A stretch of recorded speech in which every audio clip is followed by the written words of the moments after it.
One day I remember taking out my grandpa's pocket watch.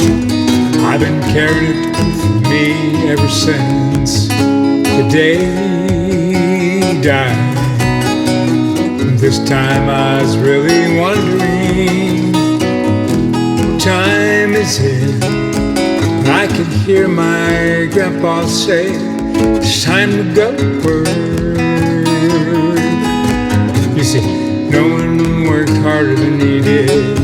No one cared more about his family than him.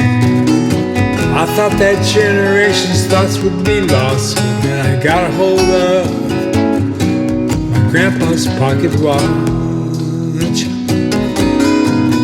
Pocket watch was made with gold. It'd keep good time, but you had to wind it, I was told.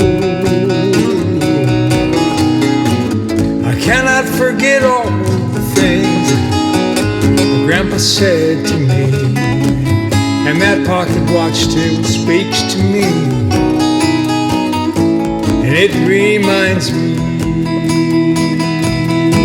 that no one worked harder than he did. No one cared more about his family than him.